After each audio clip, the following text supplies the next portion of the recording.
రాష్ట్రంలో ఎన్నికల సమయం దగ్గర పడుతున్న కొద్దీ రామోజీ సరికొత్త కుట్రలకు తెరతీస్తున్నారు. సీఎం వైఎస్ జగన్ ప్రభుత్వంపై నిత్యం అసత్య కథనాలతో బురద చల్లుతున్న ఈనాడు అరచేతిని అడ్డుపెట్టి సూర్యకాంతిని ఆపేందుకు ప్రయత్నిస్తోంది. చంద్రబాబుకు ఎలాగైనా మైలేజ్ తెచ్చేలా పచ్చపత్రిక ఈనాడులో అసత్యపు కథనాలు వండివార్చి ప్రజలోకి వదులుతున్నారు. అది కూడా ఉచితంగా. అవును, మీరు విన్నది నిజమే. ఇంటింటికి ఈనాడు పత్రికను ఉచితంగా వేస్తున్నారు. పేద పిల్లలు చదివే ప్రభుత్వ బడుల్లో ఇంగ్లీష్ మీడియం ప్రవేశపెడితే వ్యతిరేకిస్తారు. పిల్లలకు ట్యాబ్లు ఇస్తే ఇతర వీడియోలు చూస్తూ గాడి తప్పుతున్నారని దుర్మార్గపు రాతలు రాస్తారు. రాజధానిలో పేదలకు సొంతింటి కల నెరవేరిస్తే తప్పుడు రాతలు రాస్తారు. అమలు కాని హామీలు ఇచ్చి అధికారంలోకి వచ్చాక వాటిని పక్కన పెట్టిన చంద్రబాబు ఎక్కడా? మేనిఫెస్టోలో ఇచ్చిన హామీలో 99% అమలు చేసిన సీఎం వైఎస్ జగన్ ఎక్కడా?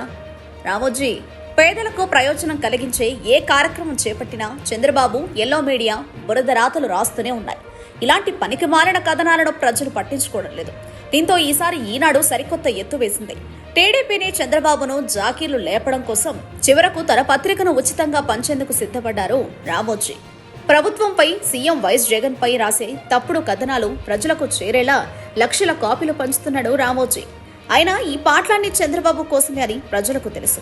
ఎన్ని రాతలు రాసినా, ఉచితంగా పత్రికలు వేసినా నమ్మే పరిస్థితిలో ప్రజలు లేరన్నది గుర్తుంచుకో Ramoji. Subscribe to Social TV Telugu for more videos. Hit the bell icon for faster updates.